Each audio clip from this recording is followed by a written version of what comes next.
Ilang munisipyo sa Palawan, lubog pa rin sa baha. Ang gobyerno patuloy na tumutugon sa mga nasalanta.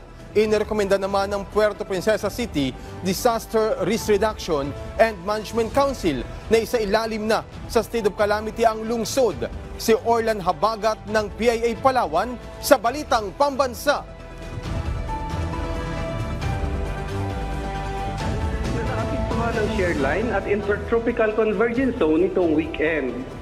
Batay sa inilabas na situational report na Emergency Operations Center ng Provincial Disaster Risk Reduction and Management Office kagabi, kabilang ang mga bayan ng Aborlan, Nara, Brooks Point at Sopronio Española sa lubhang apektado ng pagbaha.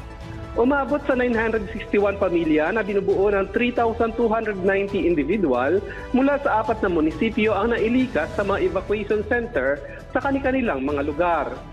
Bukod dito, may 320 pamilya o 1,326 individual mula sa Aborlan ang lumikas at kasalukuyang nanunuluyan sa kanilang mga kaanak. Patuloy naman ang isinasagawang clearing operation ng PDRRMO katuwang ang mga MDRRMO ng bawat munisipyo sa mga kalsadang naapektuhan ng pagbaha at naipamahagi na rin ng Provincial Social Welfare and Development Office ang nasa 1,000 family food packs para sa mga evacuees ng bayan ng Aborlan at Nara.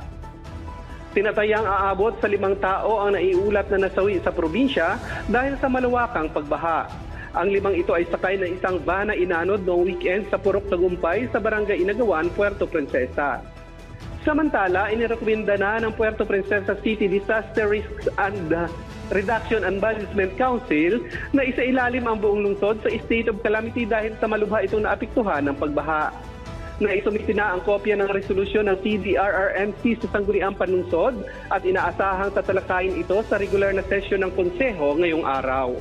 May nakahanda namang 86 milyong pisong Quick Response Fund ang pamahalaang panlungsod ng Puerto Princesa upang itulong sa mga pamilyang naapektuhan ng pagbaha sa lungsod kapag naideklara na ang state of calamity. Mula sa Philippine Information Agency Palawan, Orlan Habagat para sa Balitang Pambansa. Maraming salamat Orlan Habagat ng PIA Palawan.